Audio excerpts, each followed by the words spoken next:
Émilienne et Elisabeth, bienvenue dans Variant les éditions en live et merci d'avoir accepté cette invitation.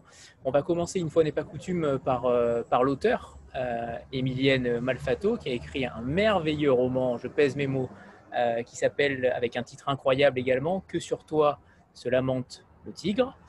Est-ce que déjà, Émilienne, vous pouvez vous présenter? J'ai vu votre parcours, notamment sur le rabat de la couverture, qui est assez riche. Est-ce que vous pouvez déjà vous présenter à nous? Oui, alors en fait, donc moi je suis à la base, je suis photojournaliste et journaliste. L'écriture de fiction n'était pas vraiment prévue au programme, ça s'est fait un peu spontanément. Voilà, j'ai pas mal de temps vécu en Amérique latine pour mes études et puis après j'y ai travaillé. Et ensuite, je suis rentrée à l'agence France Presse, donc l'AFP. Et l'AFP m'a envoyé à ce qu'ils appellent le desk Moyen-Orient, qui est en fait une espèce de bureau régional qui centralise les infos du Moyen-Orient. Et ce desk est à Nicosie. Et ils ont eu la bonne idée de m'y envoyer en mai 2014, donc juste avant le début de l'État islamique et tout ça. Et donc, à la suite de ça, on m'a fait aller en Irak en renfort. En fait, ça s'appelle des renforts, c'est comme un envoyé spécial. Et j'ai eu un espèce de coup de cœur pour l'Irak. Et depuis, j'en suis pas sortie. Enfin, depuis, je bosse là-bas. J'y ai eu habité en permanence un temps. Et là, j'ai fait des allers-retours depuis quelques années. Alors, maintenant, le cœur du roman, on peut déjà peut-être commencer à demander à Elisabeth comment avez-vous découvert Émilienne, et évidemment parler du pitch du livre qui est foisonnant, hein, clairement, il y a un nombre de thèmes abordés en si peu de pages qui est assez incroyable. Est-ce qu'on peut parler de ça, Elisabeth, notamment? Oui, alors écoute, la rencontre avec Émilienne, ben, je crois que c'est plutôt Émilienne qui est venue, enfin, qui est venue vers Elisade. Quand on a échangé toutes les deux, en fait, elle m'a envoyé son texte, alors pas par la poste, mais par mail. Voilà, je crois que tu étais en Irak à ce moment-là et qu'évidemment, par la poste, c'était peut-être compliqué. Et, euh, et bon, ben, comme vous, Anthony, ben, je l'ai lu. Enfin, je me souviens encore, ben, je l'avais reçu sur mon poste. Et en général, une fois que je reçois les manuscrits enfin, via le mail, bon, j'ai un dossier lecture manuscrit. Et puis, je me réserve le moment, après tous les travaux qui se font sur l'ordinateur, ce moment un peu privilégié de plongeon dans les manuscrits et avec toujours au début, comment dire, cette énergie de découverte et c'est vraiment un vrai plongeon. Enfin, dès que je me dis, allez, j'ouvre celui-ci, enfin, c'est une vraie aventure qui démarre. Et celui d'Émilienne, ben, en fait, je sais pas, je faisais quelque chose, j'ouvre la pièce jointe en même temps que je travaillais et je suis happée par les mots et je le lis. Enfin, je laisse tomber tout ce qu'il y a à côté, les mails auxquels il faut répondre, etc. Et je le lis d'une traite. Bon, c'est vrai qu'il est très court, mais en fait, les premiers mots nous interpellent et font qu'on ne le lâche pas. Et voilà comment s'est faite la rencontre avec Émilienne, d'abord via le texte. Et voilà, donc comme vous le disiez, Anthony, c'est en fait l'histoire en une phrase d'un féminicide en Irak. Et donc c'est assez violent, mais je crois que, et puis Emilienne en parlera sûrement mieux que moi, que l'Irak est une terre de violence. Et, et donc, c'est une jeune fille qui sait que de toute façon, que son issue est inéluctable. Elle va être tuée par l'un des membres de sa famille. Voilà, ça c'est vraiment la phrase de présentation. Et puis, je pense qu'on va laisser Mylène rentrer plus dans ce texte qui aussi, enfin, ce qui est intéressant, c'est que moi, ce que j'ai aimé aussi, pourquoi j'ai aimé ce texte, bon, l'écriture très simple et très forte, mais aussi, je trouve, ce qui est assez rare, en tout cas à travers les textes que je reçois, c'est d'avoir une étrangère à une culture, puisque Émilienne connaît très bien la culture irakienne, mais ce n'est pas la sienne de naissance, on va dire, et de savoir et d'avoir réussi, mais avec un tour de force magistral, à, à, à nous restituer l'âme je dirais pas du peuple, mais en tout cas des personnages et de cette famille. Et c'est-à-dire que on se dit pas, souvent l'écueil, c'est le regard d'un étranger à une culture. Il y a une distanciation. Et du coup, c'est un regard, voilà, un regard, on sent la distanciation. Ça peut être bien écrit, hein, mais là, je trouve pas du tout, et je trouve que c'est, en ce sens, c'est aussi un tour de force d'avoir su restituer, l'intimité la plus petite part d'intimité d'un peuple, en tout cas de personnages qui sont, à mon avis, assez justes dans leur vécu, dans leur description. C'est exactement ça. Et ce qui est assez fou, c'est que c'est un tour de force assez magistral dans le sens où si on n'a pas le nom de l'auteur, clairement, on pense que c'est une jeune femme irakienne qui écrit parce que c'est réellement incarné, tout simplement. Complètement. Émilienne, et c'est notamment aussi important sur le fond et la forme, parce que la forme est particulière aussi. On a des chapitres à plusieurs voix, avec notamment des passages sur le fleuve, le Tigre, qui parle aux hommes. Et ça, c'est un tour de force aussi admirable que vous avez réussi à faire et à incarner également.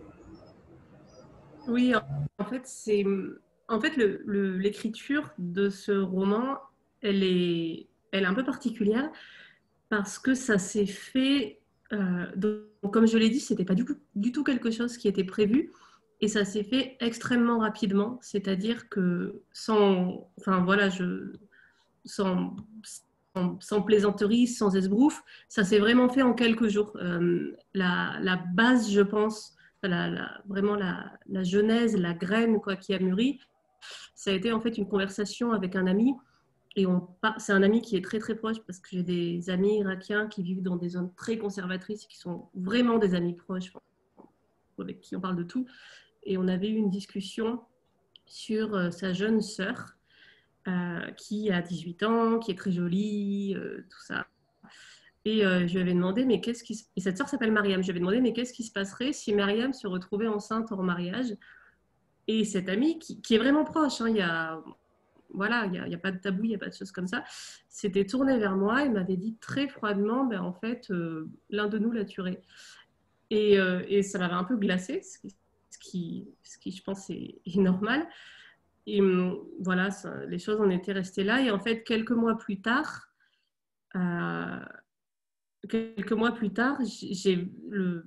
c'est vraiment venu comme l'évidence qu'il fallait écrire ce texte. Et je ne me suis pas posé de questions. Enfin, si vous voulez, par exemple, le fait de faire intervenir le tigre, ça c'est pas trop possible parce que je suis un petit peu obsédée par l'histoire sumérienne et par l'histoire de l'Irak. Voilà, c'est un peu mon dada. Mais c'était pas du tout quelque chose de...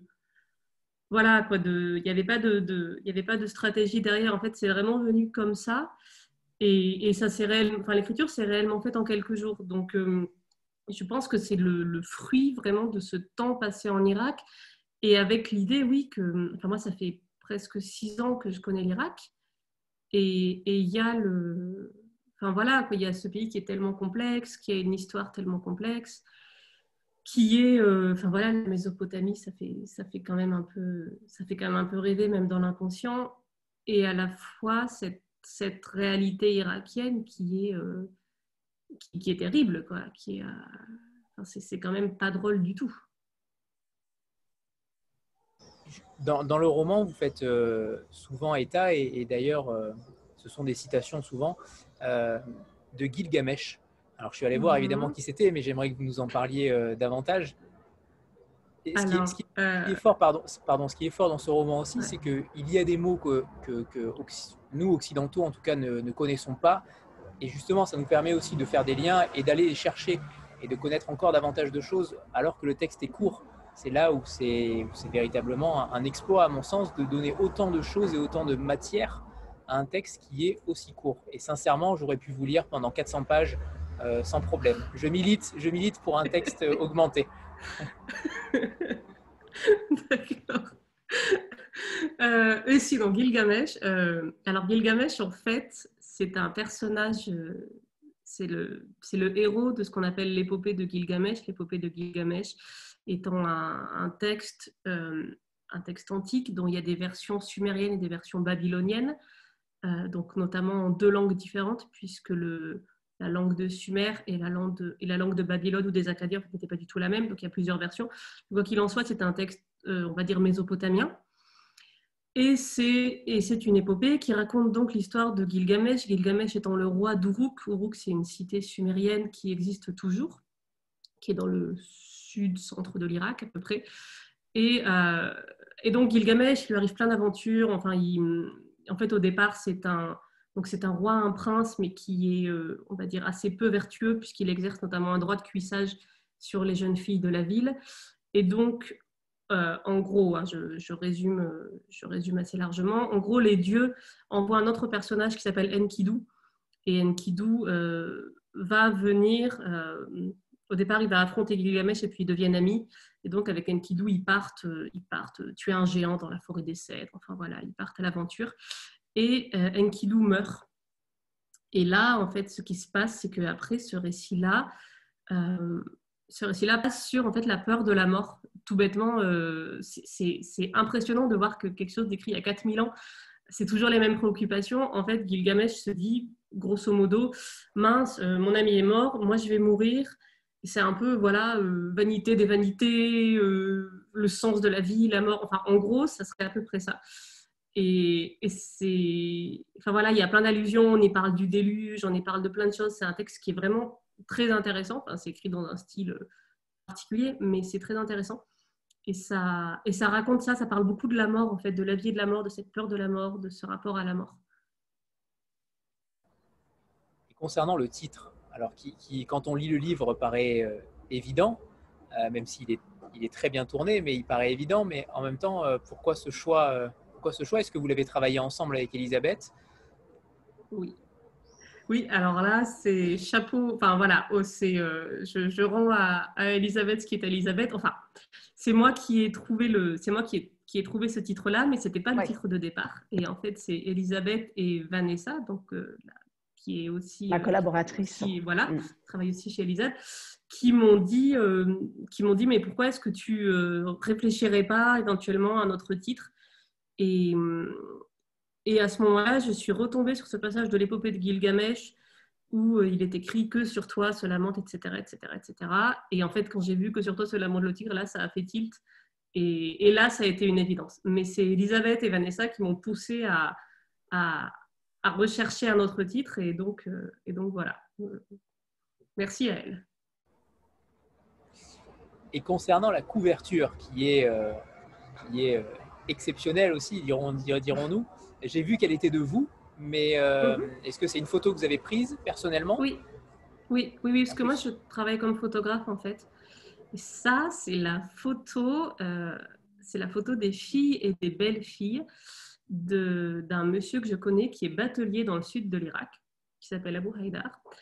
Et c'est pas très courant, enfin c'est même très rare dans le sud de l'Irak d'avoir le droit comme ça de photographier des femmes. Et donc, je sais pas, ce jour-là, Abu Haïdar se sentait magnanime et donc il m'a autorisé à prendre la photo. D'ailleurs, c'est sa main qu'on voit. La main qui tient la cigarette, c'est sa main à lui, c'est la main de l'homme en fait, qui est présent, quoi, malgré tout, qui surveille en fait. Oui, justement, j'allais vous poser la question pour la main qui est anodine, mais pas si anodine que ça. Et justement, par rapport à ça, comment s'est effectuée votre collaboration? Est-ce que vous avez affiné le texte? Quand on fait un texte aussi court, j'imagine que... alors, je ne sais pas combien de pages faisait le texte initial. Justement, est-ce que vous l'avez découpé, coupé, ciselé? Non, j'ai pas le souvenir qu'on ait fait tellement de changements. Elisabeth s'en souviendra peut-être mieux que moi. Il y a eu juste quelques passages où il fallait peut-être quelques précisions, des passages un peu trop elliptiques, mais sincèrement, enfin, tu as dû rajouter une ou deux lignes par-ci, par-là, mais le texte était court initialement. Voilà. Après, forcément, hein, nous, en tant que lectrices, parce que Vanessa et moi l'avions lu ensemble, on a ce recul, c'est le recul de l'éditeur. Et donc, il y a vraiment des petites précisions ici et là, mais c'était un texte, on va dire, dans le jargon propre. Vraiment, il y avait quasiment pas de retouches à faire.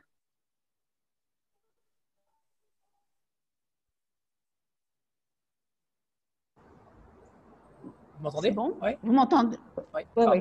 Il y a eu un petit blanc là d'un coup. Ouais. Béatrice? Oui, bonsoir Emilienne, bonsoir Elisabeth. Merci à vous deux d'être présentes. On est ravis. Alors pour ma part, c'est une découverte. Je ne connaissais ni Emilienne ni la maison d'édition, donc vraiment une grosse découverte ce soir, mais je suis déjà conquise. J'avais une question pour Emilienne. J'en profite tant que vous êtes encore disponible. Donc vous êtes photographe. J'ai cru comprendre, mais je peux me tromper, qu'il y a une exposition en ce moment. À Visa pour l'image à Perpignan. Voilà.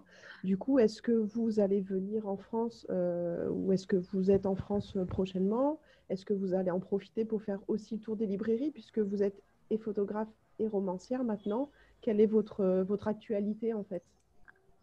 Alors, donc là précisément en ce moment, donc je suis à Rome pour des raisons personnelles. J'étais à Perpignan la semaine dernière, effectivement pour Visa pour l'image, qui s'est tenue d'ailleurs en dépit du Covid, en dépit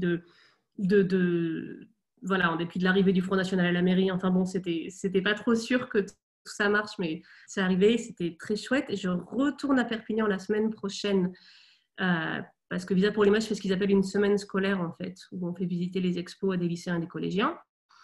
Et après, c'est le grand blanc, honnêtement, entre le coronavirus, l'Irak qui ferme ses frontières, enfin voilà, honnêtement, voilà, j'ai beaucoup de mal à voir, enfin, je pense comme pas mal de gens en fait en cette période. J'aimerais beaucoup, effectivement, enfin, j'ai fait une présentation à Perpignan dans une librairie le jour de la sortie du bouquin. Voilà, c'est super émue. Mais voilà, non, j'aimerais bien, mais là, en fait, il n'y a pas grand-chose de calé pour l'instant parce que enfin voilà, je pense que tout le monde en est au même point. C'est ça, personne ne sait vraiment ce qu'il fait demain, quoi. Ouais, voilà. Et du coup, est-ce que, si je peux me permettre une deuxième question, est-ce que vous profitez de ce grand blanc pour un autre projet d'écriture? Est-ce que vous avez quelque chose sous le coude en ce moment, en cours? Alors, j'ai commencé à réfléchir à quelque chose. Mais c'est très... voilà, c'est juste vraiment une idée là dans un coin de la tête parce que vraiment, ce roman-là s'est fait de façon tellement spontanée que du coup, je pense que j'aurais un peu tendance à attendre qu'il se passe la même chose pour un autre, mais je ne suis pas sûre en même temps que ça, voilà, quoi, que ce soit le cas ou que ce soit la norme. Donc peut-être que ça sera l'occasion, oui. Justement, Emilienne, par rapport au fait d'avoir choisi Elisade, les maisons d'édition de littérature de littérature, en tout cas sur les pays arabes, sont moindres, peut-on dire. Il y a très peu de maisons d'édition. Est-ce que c'était un choix vous auriez pu l'envoyer à n'importe quelle autre maison d'édition, j'imagine, mais pourquoi Elisade? Parce que je trouve que leurs livres sont très jolis. C'est aussi bête que... Enfin, c'est aussi parce que j'aimais bien l'idée, j'aimais bien la démarche. Je pense que j'aimais bien le fait... Enfin, j'avais un peu googlé quand même, Elisade. Et j'avais lu leur bouquin, puis j'avais un peu googlé du coup l'histoire. Et j'aimais bien la démarche d'Elisabeth. Je trouvais ça intéressant. Et en fait, enfin, voilà, j'avais eu l'occasion d'avoir des livres entre les mains et je trouvais que c'était des très beaux livres. Et très sincèrement, en fait, c'est pas pour lancer des fleurs à Elisabeth, mais quand j'ai envoyé le premier mail en disant « Ok, je peux pas envoyer le manuscrit par la poste, sur le site, il y a marqué que vous l'acceptez pas par mail, mais est-ce que c'est possible quand même ?» Elle m'a répondu super gentiment. Enfin, déjà, elle m'a répondu. Et puis, elle m'a répondu super gentiment. Et voilà, quoi, en fait. Et tout, enfin, ça s'est passé, ça s'est très bien passé en fait. Oui, finalement, ça a été assez fluide. Ouais. Comme, Ouais. ouais, Ça ne m'étonne pas il y a des d'Elisabeth. projets comme ça. Il y a des projets comme ça qui avancent, ouais, Et- qui avancent tout seul, enfin, presque tout seul. Et puis... Émilienne, j'avais une requête pour vous. Est-ce que vous avez le livre à portée de main? Non, j'en ai pas. Alors, Elisabeth, est-ce que vous pouvez nous faire une petite lecture? Oui, alors du coup, moi, je l'ai sur mon bureau. Alors, 30 secondes, je vais le chercher. Mais vous l'avez entre les mains. Vous pourriez Je nous l'ai, faire une lecture. mais je suis un très mauvais lecteur. Mais véritablement un très mauvais lecteur. À haute Bon, voix. d'accord. Bon, je vais le chercher. Il va y avoir un blanc, mais j'arrive. C'est pas grave, c'est pas grave.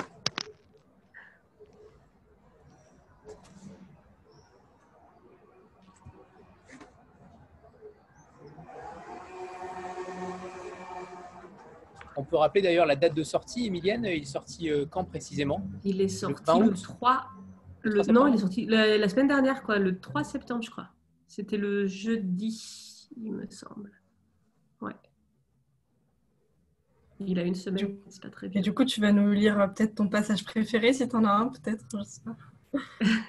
Là, sincèrement, sur tout le livre, tout est préféré. C'est-à-dire que les thèmes sont différents et en plus, tout est poétique en même temps sur des choses plutôt dures. Donc tout est assez poétique. C'est un premier roman exceptionnel, tout simplement. Hein. On va pas aller par quatre chemins. Parce que l'Irak, c'est très comme ça, en fait. C'est plein de réalités différentes. Et c'est vraiment... ouais, l'Irak, c'est vraiment comme ça. C'est vraiment... Moi, j'ai l'habitude de dire que c'est une boule à facettes, en fait, l'Irak. Que vous pensez qu'il y a une réalité, et puis en fait, il y en a une autre qui n'a rien à voir et qui est même contradictoire.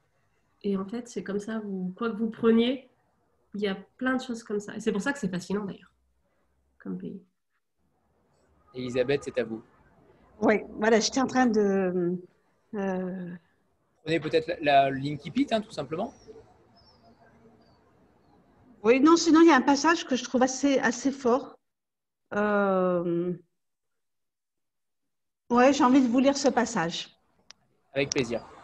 Alors, j'ai dit à Banine que je devais aller à l'hôpital. Elle a posé une main sur son ventre rond. L'enfant d'Amir, la vie. Elle était fâchée, sortir dans son état par cette chaleur, quelle idée impensable. Me laisser sortir seule, encore plus impensable. Interdit, pire, contraire à l'honneur, à la pudeur. J'ai insisté. Je ne pouvais pas attendre le retour de mes frères, de ma mère. Je devais savoir, être sûre, que le couperet tombe enfin. J'ai inventé, prétexté des vertiges, des douleurs, des saignements. Banine a soupiré. Elle m'a regardé d'un air méfiant. Elle n'est pas idiote. Elle est allée enfiler son abaya avec le léger dandinement que la grossesse lui inflige. L'hôpital est posé sur la berge du fleuve. Il sent le chlore, la sueur et les médicaments. Tout y est sale.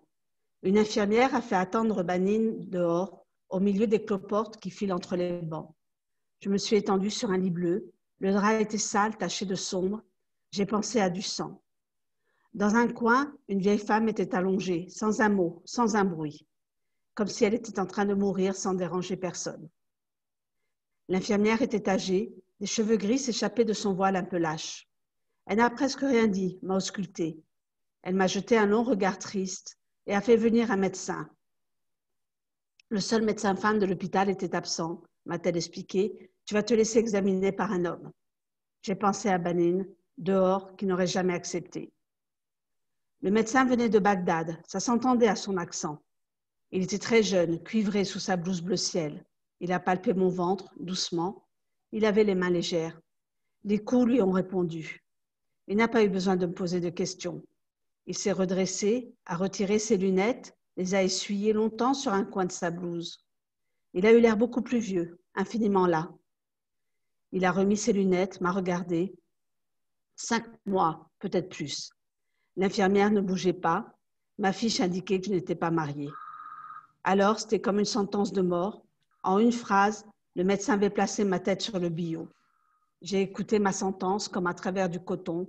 Mon corps n'était plus que ventre. Voilà. Je trouve que c'est un passage enfin, moi qui m'émeut à chaque fois que je le lis, parce que on sent en fait, je trouve, dans ce passage entre l'infirmière et le médecin, l'impuissance face au poids de la société. C'est-à-dire, voilà, on peut rien faire et on compatit, on sent même de l'humanité dans ces deux personnages. Enfin, moi, c'est comme ça que je les ressens. Voilà, donc pour J'ai ça, bien fait de m'effacer pour cette lecture, Ah bon. Elisabeth. J'ai vraiment bien fait. Vous êtes une merveilleuse conteuse. Ouais, bravo. Sur ces bonnes paroles, c'était aussi un de mes passages préférés, clairement. J'aurais bien voulu un petit passage du tigre, si c'est Oui, possible, Elisabeth. oui. Et on Alors, sent Excusez-moi, Emilienne il va très falloir que gênée. je Hein. vous laisse. Ouais. Non, c'est parce qu'il va falloir que je vous laisse, en fait, parce qu'il est Oui. 19h30, je suis navrée. On était prévenus. Voilà, On a navrée de m'en profité. aller aussi vite. J'étais contente enfin voilà, voilà, de vous rencontrer virtuellement, c'était chouette. Et puis merci beaucoup déjà d'avoir été, enfin voilà, enfin d'être là, puisque, enfin voilà, Merci à vous, Emilienne. puis d'avoir lu et tout ça. Et merci à Elisabeth encore une fois. Merci Et à vous. puis bonne soirée À à tous. bientôt. Au Au revoir. revoir, au Elisabeth. revoir. Au revoir, Au Liliane. revoir. Ciao. Alors, le passage du tigre, c'est le début. Je suis le tigre. Depuis des milieux des lunes, je traverse le désert, long comme une veine sacrée. Je cours de là-haut, des montagnes, je tombe dans la plaine, puis le désert, puis la mer tout là-bas, comme une respiration. Je suis la vie et la mort, je suis le début et la fin, je suis les récoltes et les crues, je suis les larmes de Tiamat tuées de la main de Marduk. Je connais la folie des hommes, 1000 fois j'ai vu leur vanité les conduire à la ruine. J'ai vu s'élever Assur et Ninive, j'ai vu tomber de grands rois et la pluie de Gilgamesh a inondé mes berges. Tous retournés à la poussière. Marduk a créé le monde à partir d'un cadavre. Je suis le témoin silencieux des serments et des drames qui se jouent sur mes bords.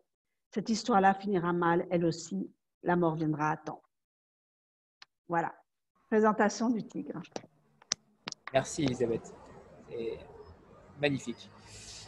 Bon, maintenant, passons aux éditions Elisade. Oui, tout un programme. Qui êtes-vous, Elisabeth? Avec qui travaillez-vous? Et surtout, comment êtes-vous devenue éditrice? Alors, donc, moi, j'ai créé la maison d'édition en 2005, donc à Tunis, où je suis. Et avec vraiment le projet, alors je publie essentiellement de la fiction, donc romans, nouvelles, un tout petit peu d'essais, mais enfin la ligne éditoriale, c'est vraiment la fiction et d'auteurs, alors pour simplifier, je dis du Sud, ou alors qui écrivent sur le Sud, mais c'est pour vraiment, c'est un peu, comment dire, c'est un peu factice comme explication, parce qu'on est toujours au sud au sud d'un pays, même si on est au nord. Donc en fait, bon, on va dire que d'auteurs qui vivent, j'ai publié de la Mauritanie à la Palestine, et quelques auteurs comme Emilienne qui vivent en France, qui sont français, mais qui ont écrit sur la Méditerranée. Donc, bon, Emilienne, mais je pense aussi à François Beaune, dont j'ai publié des récits sur le Liban. Voilà. Donc, en fait, c'est quand même une aire géographique qui m'importe, parce que je trouve que, ce qui m'importe, c'est d'abord que les voix du continent africain, du Maghreb, de la Méditerranée, enfin, de toute cette géographie-là, soient lues, soient entendues, et surtout que depuis cette rive de la Méditerranée, les livres circulent vers l'autre rive de la Méditerranée, qui pour nous la rive nord. Si vous voulez, nos librairies en Tunisie, au Maroc, en Algérie, enfin dans l'espace francophone, parce que je publie essentiellement en langue française, sont inondées d'ouvrages publiés notamment en France. Et je trouvais que au XXIe siècle, il était temps aussi d'être, nous, force de proposition de dire, ben, nous aussi, on peut vous donner des textes à lire qui soient enfin, intéressants, en tout cas légitimes. Voilà. Donc cette légitimité-là m'était importante parce que on a toujours ce regard. Alors pour l'espace francophone, depuis la France sur nos pays, et pour ce qui concerne l'édition en langue arabe, c'est plutôt Liban, Égypte, qui sont les places centrales de l'édition en langue arabe. Voilà, on a toujours un peu l'impression, enfin, il y a un petit air condescendant. Voilà, mon cheval de bataille est celui-là, c'est pas gagné, mais il y a quelques voix qui sont fait entendre, et ça pour moi c'est des petits, à chaque fois c'est des petits cailloux, mais au moins, enfin, c'est-à-dire que le centre n'est plus Paris, le centre dans la littérature de langue française ou la littérature francophone, le centre pour moi a bougé par moi et par plein d'autres. Hein. Voilà, et donc c'est un cheval de bataille que je mène et que je continue, parce que de toute façon, voilà, c'est pas gagné du tout. Et voilà, donc un peu ce qui m'a motivée, ce qui me motive toujours, c'est d'être un autre lieu où les choses se disent, s'écrivent, s'impriment, se fabriquent et qu'on retrouve sur les librairies de l'espace francophone. C'est un espace qui pour moi est très très important parce que c'est vraiment l'espace francophone, donc avec l'utilisation de la langue française, c'est vraiment un espace de diversité où il y a des cultures multiples, des dialectes multiples, des gens, enfin une richesse humaine incroyable, et qu'on aille du Canada je sais pas, du Canada au Togo ou à Tananarive, enfin voilà, je trouve que c'est un espace pour moi dans lequel j'ai besoin de m'exprimer, et parce qu'il véhicule, qu'il n'est pas uniforme et qui véhicule vraiment tout ce que l'être humain peut avoir comme richesse, richesse culturelle, voilà. Et c'est super qu'une langue puisse nous permettre de faire ce voyage-là, et d'échanger, etc. C'est important d'être engagé et on le sent dans votre discours clairement. Elisabeth, combien de personnes travaillent chez Elisade? Elisade, alors c'est une petite équipe, hein, donc j'ai parlé de Vanessa, nous sommes 2 à l'éditorial. Vanessa, elle vit à Paris. En fait, elle vivait à Tunis durant plusieurs années, et puis elle a décidé de s'installer à Paris. Mais on a continué à travailler et on travaille toujours ensemble. Donc l'éditorial, nous sommes 2, et après, il y a des partenaires, on va dire, un webmaster, bon, même si le site actuellement est en train d'être revu, voilà, une personne qui s'occupe des réseaux sociaux, etc. Mais à l'éditorial, nous sommes 2. Mais ce qu'il faut dire aussi, c'est que Elisade, c'est une structure donc familiale, parce que nous sommes ici en Tunisie libraires. Nous avons des librairies Clairefontaine, ce sont des très vieilles librairies de Tunis. La première librairie a été créée en 1949, c'est donc la famille de mon mari. Et donc, si vous voulez, nous sommes libraires et importateurs de livres. Donc, le monde du livre, on le connaît. Et moi, c'est au sein de cette structure administrative, je veux dire, que j'ai ouvert Elisade. Donc, j'ai quand même un appui aussi administratif très, très basique, comptabilité, etc. Voilà. Moi, je me concentre vraiment sur l'éditorial, mais c'est vrai que ce n'est pas négligeable d'avoir cet accompagnement-là. En effet. Voilà, c'est… Amandine? Bonsoir, c'est très intéressant votre engagement, tout ce que vous avez dit. J'aurais une question par rapport à ça, justement. Au niveau de la diffusion, comment vous procédez pour que les livres puissent autant être lus, notamment en Tunisie ou dans d'autres pays qu'en France? Je sais que des fois, il y a des problèmes de prix, etc. comment vous faites pour que la diffusion soit efficace dans tous les pays francophones? Alors, malheureusement, elle n'est pas efficace dans tous les pays. Mais en tout cas, bon, pour la Tunisie, c'est vrai que malheureusement, notre monnaie se dévalue d'année en année depuis la révolution tunisienne qui a eu lieu en 2011. Donc, quasiment, on va bientôt fêter les 10 ans de la révolution. La situation économique s'est énormément dégradée. Et aujourd'hui, on le sent puisque nos librairies sont à 80%, proposent à 80% des livres importés. On sent très bien que les lecteurs ne peuvent plus acheter de romans, ne peuvent plus maintenant achètent du livre vraiment utilitaire, je dirais, mais non plus, on ne peut plus s'acheter de livres de romans importés. Je ne sais pas, pour vous donner un exemple, avant un prix Goncourt en Tunisie, alors quand je dis avant, il y a une vingtaine d'années, il se vendait à 200, 300, 400 exemplaires. Aujourd'hui, on n'en vend même pas 10 parce que le prix n'est plus accessible du tout au pouvoir d'achat. Et donc, le fait qu'il y ait de l'édition locale, il y a d'autres confrères, de proposer des livres à des prix adaptés au marché, déjà, permet quand même à ce que la lecture se poursuive. C'est pas évident, parce que le lecteur tunisien n'est pas un grand lecteur de fiction, mais malgré tout, que le livre reste présent chez les libraires et que ce ne soit pas que du livre importé.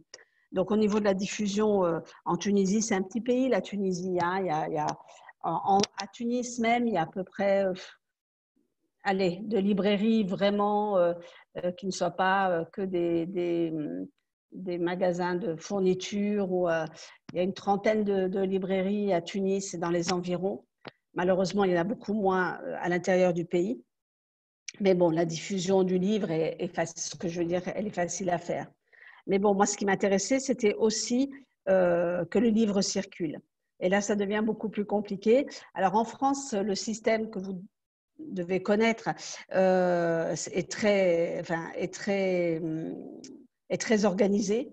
C'est-à-dire qu'il y a des diffuseurs, distributeurs qui sont nombreux. Et donc, j'ai eu la chance très rapidement d'être accueillie chez un diffuseur en France qui, lui, diffuse en France, mais aussi en Suisse, en Belgique et au Canada.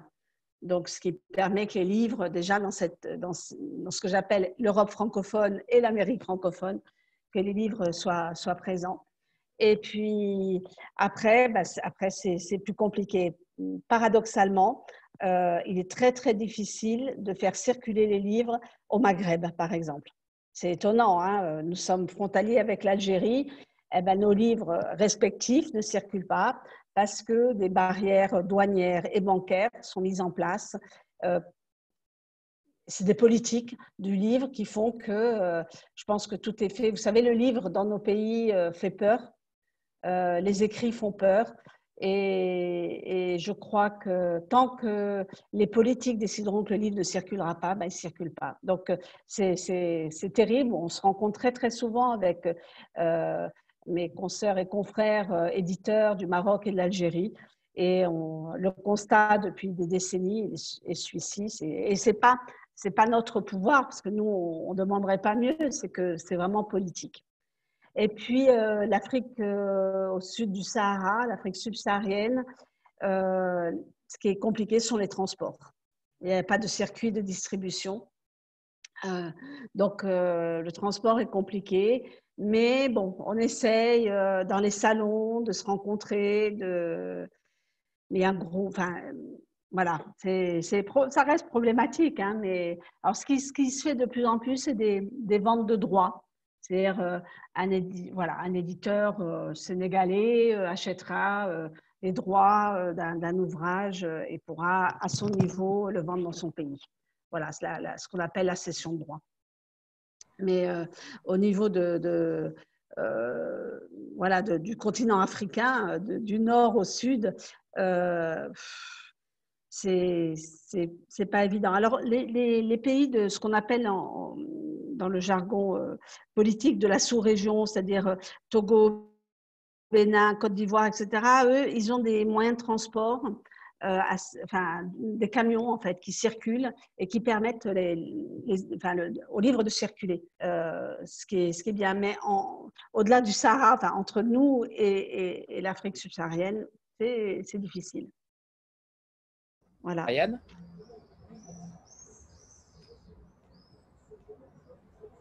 Bonsoir tout le monde, bonsoir Elisabeth, Bonsoir. Merci pour le moment que vous nous accordez.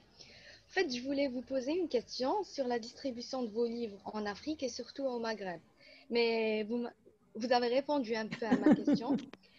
Je voulais savoir, s'il vous plaît, en Algérie, malgré ces contraintes, est-ce que vous avez réussi à vous faire une petite place dans le marché algérien? Non, non, parce que j'ai été plusieurs fois au Salon du Livre d'Alger. Qui est annulé cette année, malheureusement. Ouais. J'ai des amis libraires algériens, mais en fait, les conditions d'importation pour les Algériens, c'est impossible pour eux de faire venir des livres. Voilà. Donc, tant que la situation est comme ça, alors un peu dans les salons, voilà, on se donne 10 exemplaires par-ci, mais ce n'est pas un marché, quoi.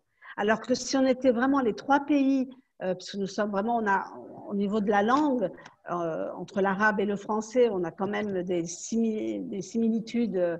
Enfin, ce serait vraiment un marché et ça serait vraiment extraordinaire. Hein.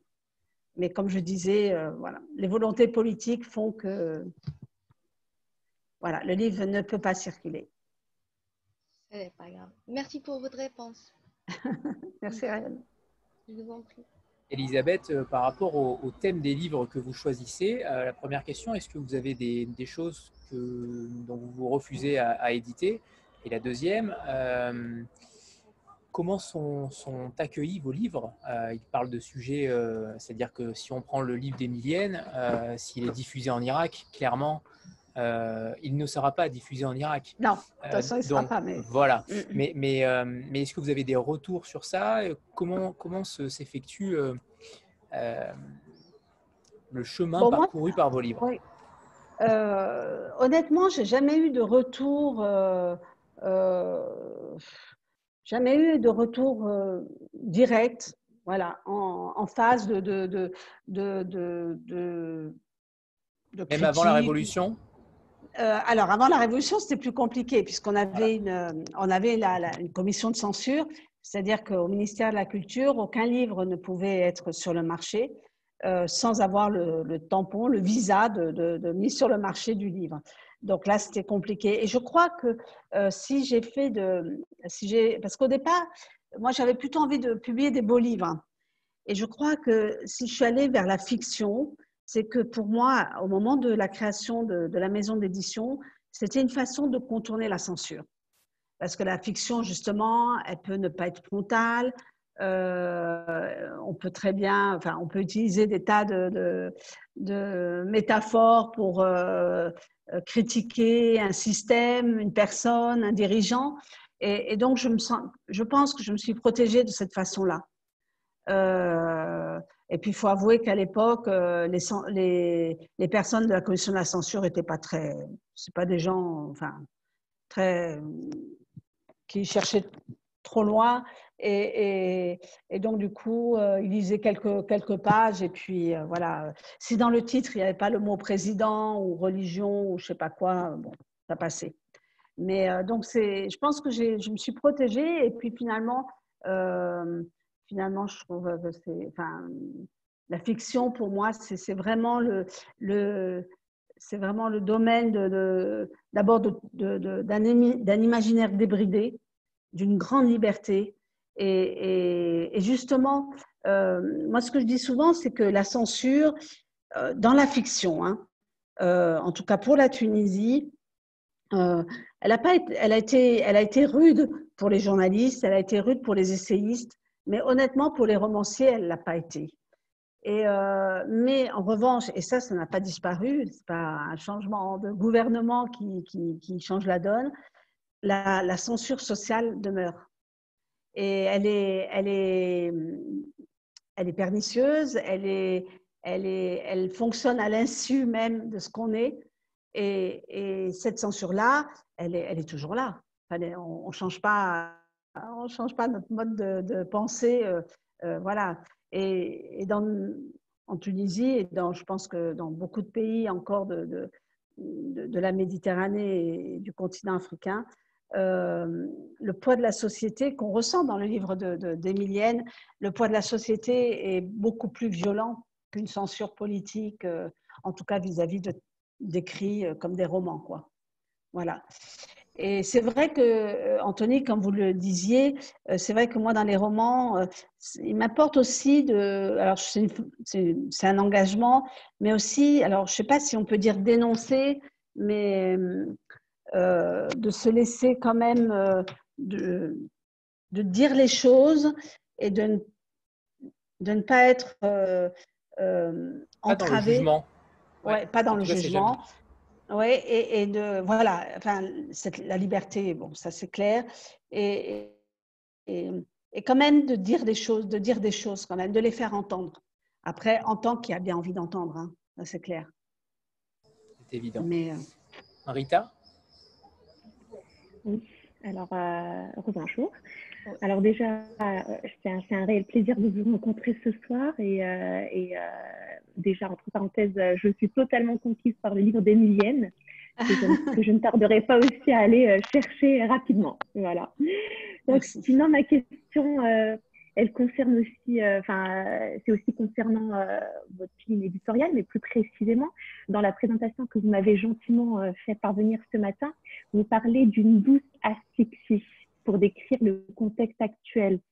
Est-ce que c'est aussi en lien avec cette censure sociale que vous venez d'évoquer, ou est-ce qu'il y a autre chose aussi qui causerait cette censure, cette douce asphyxie dont vous parlez?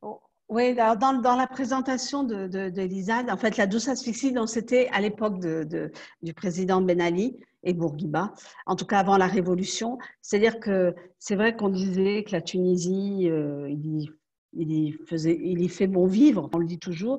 Enfin, c'est plus compliqué aujourd'hui, mais en fait, puis le tourisme était vraiment flamboyant, mais en fait, intellectuellement, on était vraiment asphyxiés, et ces besoins de créer la maison d'édition, à la limite, j'aurais remercié le système, parce que c'est sûrement ça qui m'a donné envie aussi de oser, parce qu'il faut. C'est compliqué d'être éditeur dans nos pays, c'est compliqué économiquement aussi. Et donc, c'est l'asphyxie, la douce asphyxie, parce que c'était un pays, bon, il ne faut pas exagérer, c'était une dictature, mais une dictature douce par rapport à ce qui peut se passer dans d'autres pays. Si on ne se mêlait pas de politique, sincèrement, chacun vivait sa vie et on était tranquille. Bien sûr, il ne fallait pas empiéter certains domaines. Voilà ce que… aujourd'hui, on n'est plus dans… La configuration n'est plus du tout celle-ci. Mais, comme je disais tout à l'heure, c'est pas cette… aujourd'hui, les écrivains, si on parle de la Tunisie, puisque on parle de cette idée-là, les écrivains donc, subissent toujours ce que je disais, la pression sociale, ça c'est sûr. Par exemple, un jour, j'ai eu à lire un texte d'un tout jeune homme qui parlait d'homosexualité, mais il tournait autour dans son roman et il n'arrivait pas, enfin dans son manuscrit qui n'a pas été publié, il n'arrivait pas à aller au-delà, par exemple. Et c'est pour ça que je dis que finalement, c'est la pire des censures, parce que à la limite, un politique, on peut peut-être y faire face d'une certaine façon. Voilà, et là, elle est ancrée dans les esprits. Oui, elle est complètement. Et donc aujourd'hui, la Tunisie est beaucoup plus violente violente humainement et économiquement. Donc, on est passé à autre chose. Mais et là, pour refaire le rapport avec l'asphyxie, mais sûrement plus vivante. Et voilà, pour revenir à ce qu'on disait, on avait l'impression d'être dans une espèce de coton où la vie était un peu terne. Aujourd'hui, il y a des combats menés qui sont beaucoup plus difficiles, parce qu'une démocratie, ça ne se construit pas comme ça. Donc, on n'est plus dans l'asphyxie, on est dans la survie, quelque part, en ce moment aussi. Marine? Bonjour, merci beaucoup pour toutes vos explications et pour votre présence ce soir. J'avais une question pour rebondir sur ce que vous disiez. Je me demandais si la pression sociale et la censure sociale dont vous parlez est plus importante aujourd'hui ou l'était déjà au temps de la dictature.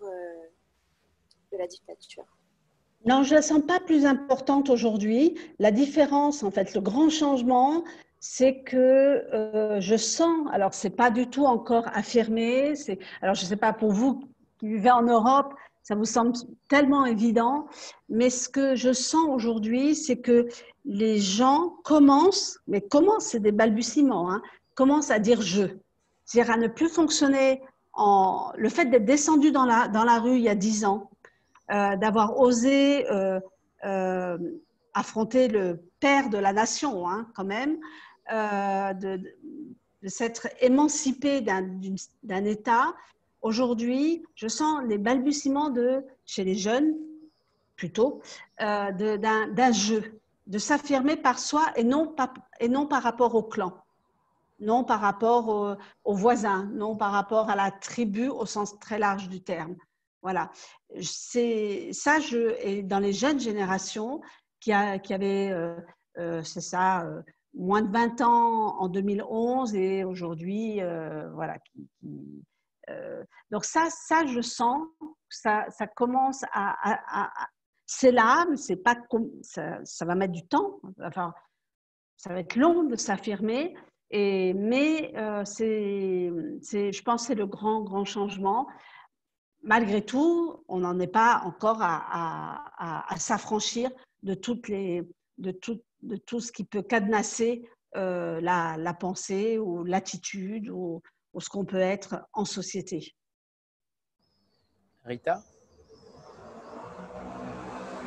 Oui, alors j'ai une autre question. Par curiosité, là c'est vraiment votre avis. Pensez-vous qu'un auteur maghrébin francophone peut actuellement avoir le même succès en étant basé au Maghreb, sachant qu'on peut quand même constater que la toile et les réseaux sociaux n'ont plus de frontières. Mais est-ce qu'on peut quand même oser penser qu'un auteur maghrébin francophone, et je précise bien basé au Maghreb, peut avoir ce même succès? Et je rajouterais, Elisabeth, pourquoi tout simplement la littérature scandinave a explosé, pourquoi pas celle du Maghreb, pourquoi ces différences c'est intéressant. Avec des pays qui sont totalement inaccessibles la plupart du temps. On pense à l'Islande notamment, qui développe une littérature qui est prisée de tout le monde, mais la littérature arabe, bizarrement, n'a pas le même effet. Vous en parliez au début, hein? Vous en parliez au début. Complètement. Non, c'est vraiment intéressant. Bon, alors c'est mon avis. Je pense qu'il y a plein de lectures. Il y a plein de lectures, hein, de ce phénomène. Pour répondre à la première question d'un auteur maghrébin francophone qui est publié à Tunis, on va dire, ou à Alger, ou à Casa, à la différence du même auteur qui serait publié en France, c'est ce qui est sûr, c'est qu'on n'a pas d'abord les mêmes moyens tout simplement de communication. Quand je dis pas Facebook, enfin les réseaux sociaux, il n'y a pas de souci, mais il y a après il y a toute la partie marketing.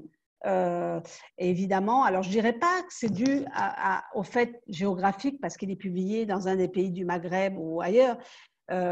Je suis sûre, moi je suis très attentive à tout ce qui se publie, notamment des auteurs maghrébins en France et ailleurs. Il y a des auteurs qui sont publiés dans des petites maisons d'édition en France, donc je suis sûre que vous n'avez jamais entendu parler. Mais tout simplement parce que la puissance de communication médiatique, tout est là, hein. On n'a pas les mêmes possibilités au niveau des relais médiatiques. Et voilà, je pense que, pour moi, la raison, elle est vraiment en termes de choix médiatiques Vous savez, c'est un métier qui est un métier de réseau. C'est clair. C'est un métier de réseau. Donc, de réseau humain, hein, bien sûr. Hein. Pas oui, de réseau humain, pas de réseaux sociaux. Et donc, si vous êtes basé boulevard Saint-Germain, que tous les midis, vous mangez avec X, Y, Z, ben voilà. Alors, après, bien sûr, il faut que le livre soit bon, etc. Mais on va dire que pour un bon texte, moi, je connais des auteurs, enfin, je ne connais pas personnellement, mais je vois des livres qui sortent dans des petites maisons d'édition de province, ben, dont, sincèrement, on n'a jamais entendu parler. Donc, d'auteurs du Maghreb, quoi. Donc, voilà, je pense que c'est vraiment une question de puissance. Bon, là, on est dans du marketing, puisque l'édition, c'est malheureusement aussi ça. C'est aussi ça. Et c'est vrai que ce n'est pas simple. Et pour rejoindre Anthony, la question des littératures qui marchent, enfin, pourquoi la littérature du Nord, et j'en suis tout à fait, enfin, je partage complètement cet avis. Et là, bon, c'est mon analyse, c'est que l'histoire avec le monde arabe, entre la France, si on parle de la France, et le monde arabe, l'histoire de la France avec notamment l'Algérie, c'est des histoires complexes. Qui sont pas terminées. Enfin, je crois que personne n'a encore tout résolu. Le monde arabe est un monde violent. Hein, on le voit à travers Emilienne, mais je sais pas, moi, quand vous... aux informations, ben voilà, il suffit de voir ce qui se passe. En ce moment, il y a les... comment dire, il y a les enfin, suite à Charlie... il y a les procès, enfin, des témoignages des survivants de Charlie, etc. Donc tout ça, tout est amalgamé. Hein, voilà, le monde arabe, c'est devenu un bloc, et, parce que c'est plus simple de se dire ça. Et donc, je pense que c'est un monde qui renvoie des choses très violentes et qui font peur aussi. Hein. Et voilà. Bon. Après, voilà. Et en même temps, Elisabeth, on a quand même des auteurs maghrébins très connus comme Benjeloun, comme Keteb, comme Kadra, comme Boudjeredra. Et en même temps, il y a des pontes. Et en même temps, la jeune littérature, j'ai l'impression que les jeunes auteurs, par contre, sont sacrifiés aujourd'hui. Oui, voilà, c'est moins... il y a pas mal, là, j'ai vu à la rentrée, il y a quand même quelques jeunes, mais c'est souvent des deuxième ou troisième génération. Et puis je pense que les textes sont très bons, mais globalement, je pense que le monde arabe, on en est un peu fatigué, enfin le lecteur en est sûrement un peu fatigué, et que les médias jouent un rôle aussi, pas forcément. Alors bien sûr, après il y a des exceptions, mais cette analyse, il me semble, hein, parce que j'y pense et je vois très bien l'intérêt. Enfin, je comprends aussi qu'on ait besoin de s'évader. Puis il y a des modes aussi. Hein. À un moment, c'était beaucoup la littérature sud-américaine. Aujourd'hui, c'est plutôt la littérature nordique. Voilà. Et donc, pour moi, éditrice, c'est ça. J'ai bien conscience de mon positionnement, de mes choix éditoriaux. Mais ce que j'ai envie de montrer, c'est que c'est une diversité qui peut être riche aussi. Et c'est pas facile parce qu'il y a tellement... voilà, il y a tellement comment dire, de barrières à sauter. Ouais. De contexte politique, historique, clairement, qui mettent des barrières, contrairement aux pays exotiques dont on parle régulièrement. On a envie de s'évader, mais plutôt vers les Caraïbes, vers l'Océanie et d'autres pays. Voilà. Et puis, je pense que voilà, pour le Maghreb, l'histoire avec l'Algérie, elle perdure quand même. C'est pas si simple. Bien sûr. Je pense.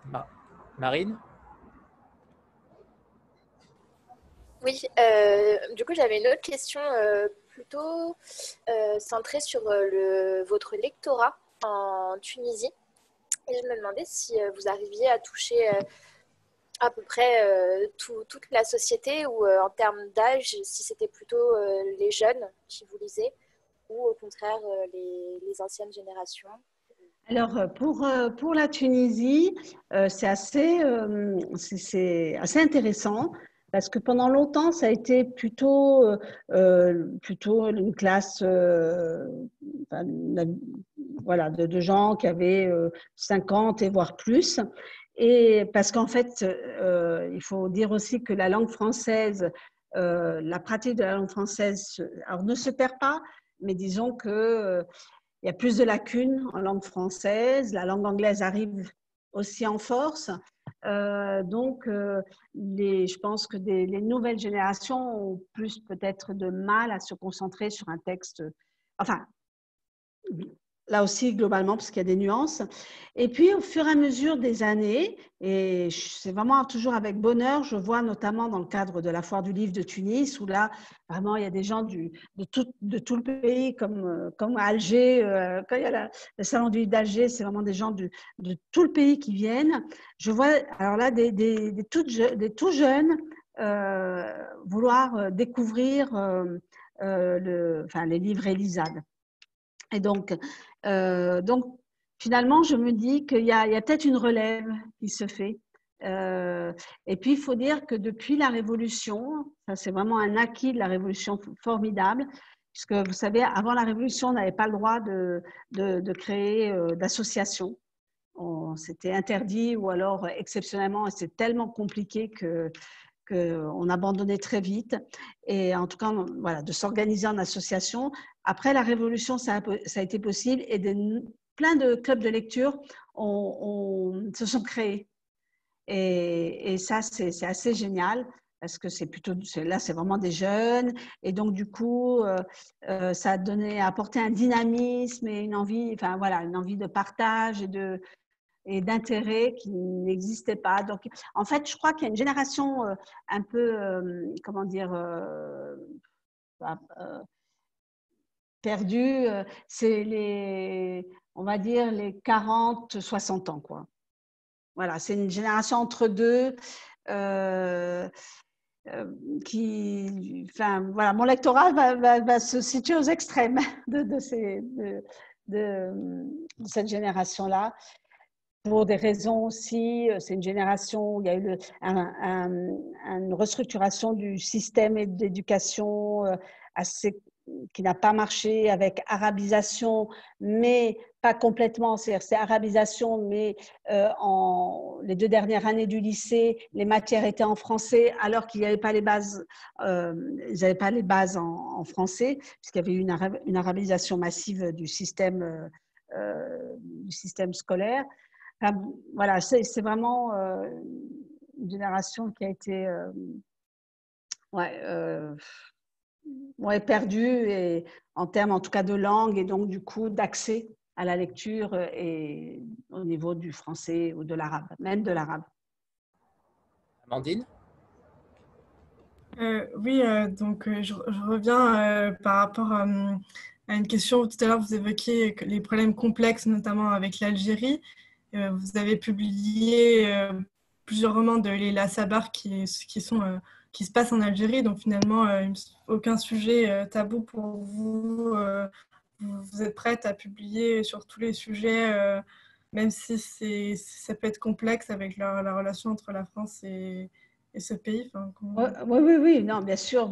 Je me dis que la littérature, enfin, ce que je disais tout à l'heure, c'est vraiment l'espace de liberté et que si on peut pas, c'est vraiment l'endroit où surtout où enfin voilà, je reviens à ce que je disais aussi, que on s'auto-censure et là il faut voilà, il faut se laisser. Enfin, moi j'ai envie enfin, c'est le rôle de la littérature, hein, de mettre un coup de pied dans la fourmilière et de dire voilà comment les choses. Enfin, c'est de la fiction, donc c'est pas voilà comment les choses sont, mais voilà comment les choses peuvent être ressenties, comment elles peuvent être partagées, et après chacun fait ses choix de lecture, quoi. Mais j'ai envie, j'ai envie d'oser encore plus même. Hein. J'aimerais bien qu'il y ait des gens qui osent aller encore plus loin. Je crois qu'on n'a pas tout dévoilé en fait. On adore ça, Elisabeth. Continuez. on a foi en vous. Rita? Merci, Anthony. Oui. Alors, cette fois, ma question concerne plutôt le nom de votre maison d'édition. Alors, pourquoi avoir choisi Elizade? On a peut-être la première partie de votre prénom, mais je ne sais pas pourquoi je pense aussi à Sherazade, au mille et une nuits. Je trouve ça très beau. Alors, je vous pose la question. Oui, non, mais alors, Et effectivement. ça n'a rien à voir avec les zadistes. Hein. Non. La réponse, elle est.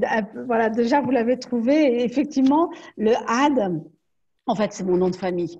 Donc, mais en fait, chercher le nom d'une maison d'édition, c'est pas évident. J'ai fait des listes et des listes et des listes et des listes. On est passé par la Méditerranée, je sais pas quoi, enfin tout le désert. Et puis, je me souviens, j'étais chez des amis. Et puis, bon, voilà, on faisait un genre de brainstorming, c'était très sympa. Et puis, et le mari de l'une d'elles était linguiste à l'université. Et donc, du coup, on faisait des associations un peu, on prenait ici, on prenait là. Et finalement, quand on s'est posé la question, et lui, il a dit, mais voilà, le Had, et moi j'aime beaucoup, vous avez trouvé, voilà, c'est le Sherazade, c'est, voilà, il y a une racine perse. Et finalement, moi, le L, je trouvais ça intéressant par rapport à la langue arabe. Voilà, donc le Eli plutôt latin, et Zad. Et finalement, l'association, j'ai trouvé que ça correspondait bien aussi avec, voilà, avec ce que je voulais que la maison d'édition soit.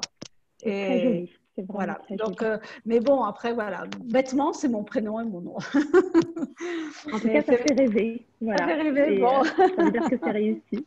Voilà, merci. Alex? Oui, alors moi j'avais une question parce qu'effectivement je découvre votre maison d'édition aussi ce soir.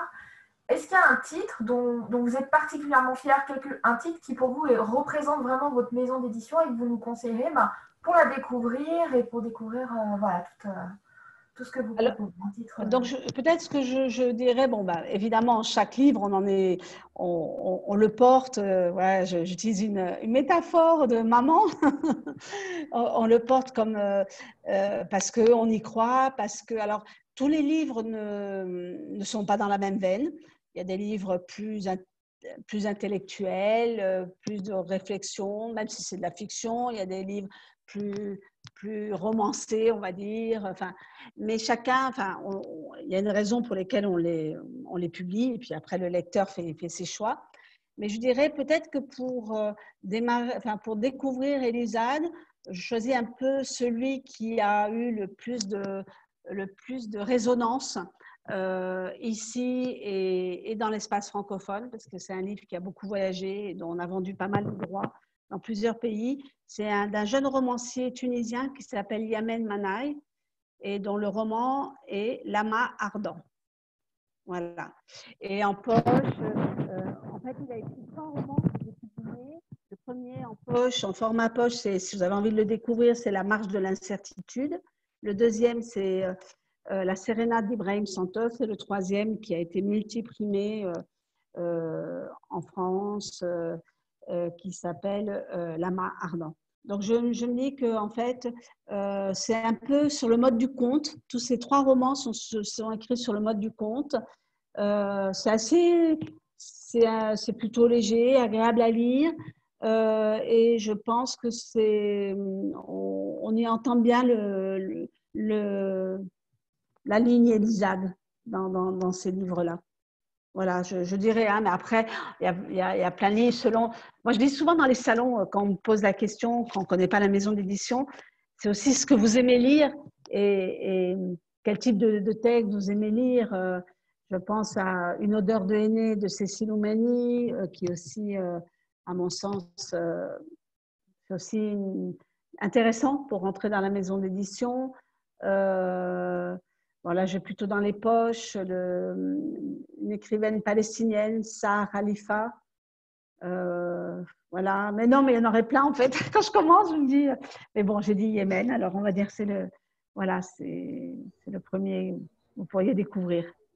Et j'imagine que Béa va surgir avec une baignoire dans le désert. Alors celui-là me fait envie parce qu'en Ouais. fait, avant la rencontre ce soir, j'ai un petit peu gratté votre catalogue. Alors non pas sur votre site qui est en Ben non. avance, mais sur le site de ma librairie. Et alors, bon, je suis tombée en amour pour toutes vos couvertures, ça c'est un fait. Mais celui-ci, voilà, je suis tombée sur un article également qui parlait du Petit Prince. Ouais. Et du coup, je dis, c'est bon, demain je vais en librairie. Il est enfin, je ne peux pas faire autrement en fait. Voilà. Ouais, il vient d'être dans la liste finale du prix de l'Institut du monde arabe, qui est le prix de la littérature arabe. Il est finaliste. Le prix sera donné en novembre. On verra quelle aventure il aura, quelle vie il aura. Mais en tout cas, oui. Et le premier roman de Jad Hilal est un auteur libanais. Et son premier roman, c'est Des ailes au loin, qui est aussi qui est assez chouette. Qui est l'histoire de 4 générations de femmes, qui est un peu l'histoire de sa famille, qui quitte la Palestine, parce que sa grand-mère était palestinienne, et qui passe au Liban et qui s'exile en France. Et c'est aussi un roman très touchant, et qui raconte aussi l'histoire des exils. Moi, c'est des histoires des exils qui me touchent toujours beaucoup. Et c'est vrai que je me rends compte que j'ai pas mal de livres qui évoquent l'exil. Parce qu'on est voilà. Moi, je voulais revenir avec vous sur un point qui me tient beaucoup à cœur. Certains commencent par le savoir avec toutes ces rencontres qu'on fait avec les maisons d'édition. C'est le sujet de la traduction. Alors là, vous allez me dire, littérature francophone, moi je suis française, il n'y a pas besoin de traduction. J'ai plusieurs questions en une. Hein. C'est vraiment un sujet général parce que j'ai vu notamment un article comme quoi un des livres avait eu un prix de la traduction en version anglophone. C'est Le tambour des larmes. À l'inverse, ma question, elle est aussi, est-ce que vous recevez que des manuscrits déjà francophones ou est-ce que certains vous les envoient en langue arabe et vous décidez de les traduire? Voilà. Quel est votre point de vue général sur cette thématique? Ouais, moi je trouve que la traduction, surtout la traduction de romans de langue arabe vers le français, il y en a très peu. Moi je retiens pas les chiffres, hein, mais il y a des chiffres, on les trouve sur Internet, mais enfin c'est tellement minime. Il y a très peu de traduction. Et moi c'est vraiment, j'aimerais beaucoup. J'ai publié des ouvrages traduits de l'arabe, pas beaucoup, j'en ai publié 3, je crois. Mais c'est vraiment, ça me tient vraiment à cœur parce que c'est aussi une passerelle entre des langues et des univers différents. Parce qu'on se rend compte que, par exemple, les romanciers tunisiens qui écrivent en langue arabe, c'est une langue beaucoup plus crue et plus directe et plus affranchie que les francophones. Et ça, je trouve ça intéressant. Donc, ce que je voulais dire aussi par rapport à la traduction, oui, ce que je reçois, c'est essentiellement des écrits en langue française et quelques textes en langue arabe, pas beaucoup, parce que d'abord, c'est une collection que je n'ai pas beaucoup développée. Et voilà, alors après, mais par exemple, de la langue arabe vers le français, c'est assez complexe à traduire parce que la construction de la phrase n'est pas du tout la même. C'est des phrases plutôt longues, très chargées en adjectifs, en relatives, et qui, en français, qui ne passent pas du tout. Donc, ça demande une grande adresse de traduction. Et voilà. Je parle de la fiction, je parle vraiment de la fiction. Et c'est vrai que ce n'est pas toujours évident de trouver des traducteurs. J'imagine que ça vaut très cher également. Et ça coûte cher, ouais. Bon, après, il y a des aides, mais globalement, ça coûte cher et c'est pas… Voilà. C'est pas facile. Bon, un jour, j'ai assisté à une rencontre avec Farouk Mardambe, que vous connaissez peut-être, qui est l'éditeur de la maison Sinbad, Actes Sud, où il y a quasiment que des livres publiés, ou qui ne publie que des livres traduits quasiment de l'arabe. Mais avec Ala El Aswani. Voilà, Ala El Aswani, mais qui disait bien, on constate tous la même chose. Voilà, d'abord ça coûte cher. c'est compliqué. La réception, à part bon, l'immeuble Yacoubian, globalement, la réception, elle n'est pas assurée. On parlait de la lecture des auteurs du monde arabe. Donc, il y a beaucoup d'écueils. Il faut vraiment y croire, quoi. Vraiment y croire. Rita? Et est-ce qu'il serait… Pardon. Rita, Vas-y, Béa. juste pour compléter, est-ce qu'il serait envisagé, est-ce que vous envisageriez dans un futur plus ou moins proche, peut-être des éditions bilingues? Alors, j'ai publié du bilingue, mais en fait, ça ne marche pas bien. Parce que,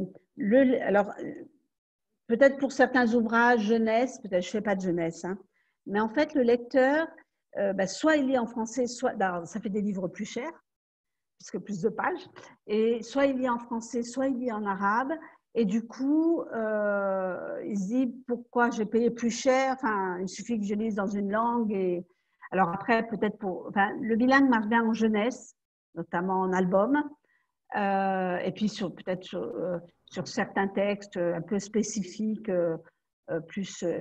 Dans le cadre universitaire ou voilà, scolaire, universitaire, voilà, exactement. Ouais. Mais sinon, en fiction, non. Je l'ai fait, hein, j'ai fait. Bon, c'était une commande, donc j'étais un peu…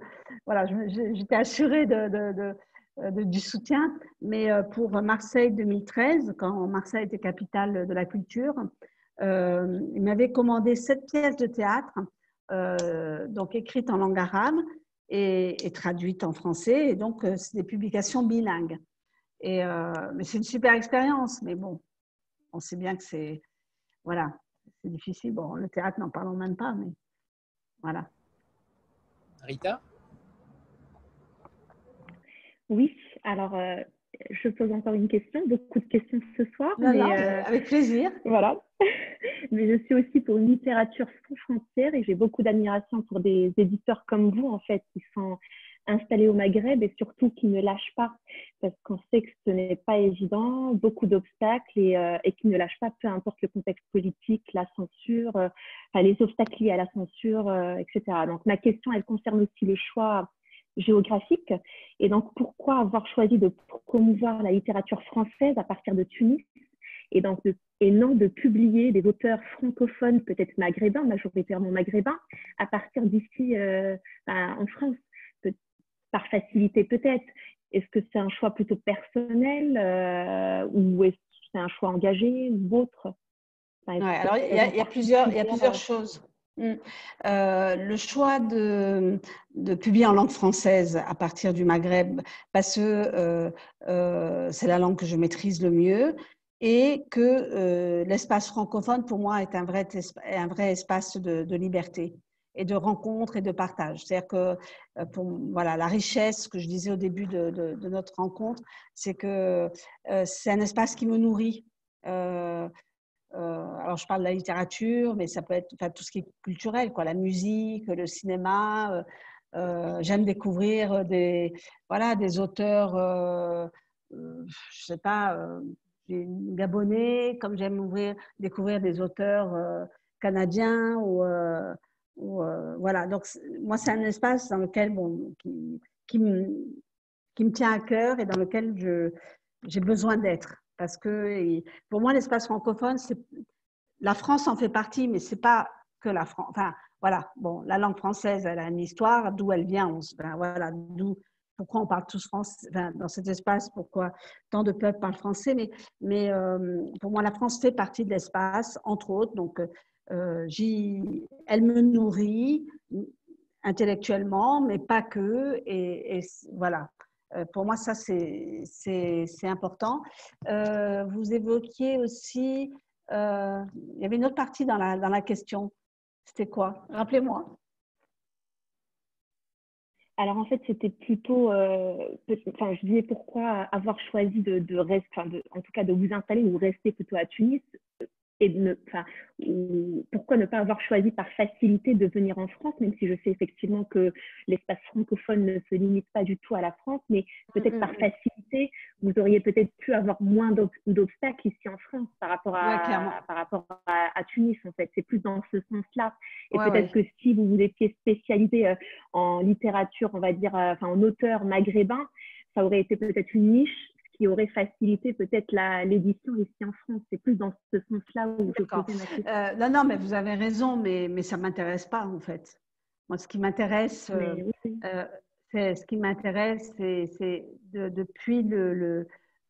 depuis ici particulièrement, voilà. Et ce que je trouve d'ailleurs admirable en fait, c'est plus pourquoi ne pas avoir choisi la facilité, mais moi je suis plutôt de votre côté aussi. Parce que beaucoup plus. Ouais, le défi est tellement énorme. Moi, des fois, je me dis, c'est David contre Goliath, quoi. Je sais très bien que en face de moi, voilà. Mais c'est pas grave, voilà, parce qu'il y a un défi. Et puis, voilà, je sais pas, vous êtes en France, là, Rita, vous vivez en France. Alors, oui, moi, je vis aux États-Unis, je suis en France actuellement, mais je suis d'origine marocaine, donc j'ai vécu aussi au Maroc. D'accord. Parce que ici, voilà, enfin même moi je sens, il y a ce que j'évoquais tout à l'heure, ce regard un peu condescendant. Ah, et d'ailleurs je remercie les auteurs de me faire confiance. Ah bon, tu es édité chez un éditeur tunisien. Ah ouais, quoi. Bon, donc c'est pas, ouais, c'est parce que tu as été sous-entendu, parce que tu n'as pas été accepté ailleurs, quoi. En gros. Et ça me met tellement de colère que voilà, cette colère-là est un moteur pour défendre, c'est-à-dire, mon catalogue vaut autant d'autres catalogues. Après, c'est des choix de littérature, des goûts personnels, et ça, mais je fais un point d'honneur à être assez exigeante avec les textes en termes de qualité. Après, la fiction, c'est une rencontre avec un texte, et je peux tout à fait comprendre que la rencontre ne se fasse pas avec tel ou tel texte du catalogue. Mais j'ai envie de changer ce regard, en fait. Alors, bon, c'est complètement utopique et je ne vais rien changer du tout. J'en ai bien conscience. Mais ce regard, et puis, voilà, vous avez vécu au Maroc. En tout cas, moi, je le sens fort dans l'édition. C'est-à-dire, pour être reconnu ici, il faut être validé par Paris dans l'édition. C'est-à-dire que, voilà, si tu es publié chez Gallimard, donc ça y est, ici, tout le monde va te lire, quoi. Et donc, ça crée une espèce d'inhibition et de complexe, mais qui est d'une violence pour les auteurs, mais c'est fou. C'est-à-dire qu'ils sont dans une schizophrénie, les auteurs qui résident dans nos régions, on va dire, parce qu'avec ce miroir aux alouettes, souvent, alors je parle de la France pour l'édition en langue française, et ce que je disais et le Liban et l'Égypte pour l'édition en langue arabe, que du coup, ça crée des frustrations, mais ça crée c'est terrible ce que les gens souffrent. Et moi, à mon petit niveau, j'ai envie de dire, mais non, il faut avoir confiance en soi. Arrêtons d'attendre le regard de l'autre. Ayons confiance en nous. On peut proposer des textes, on peut être vu.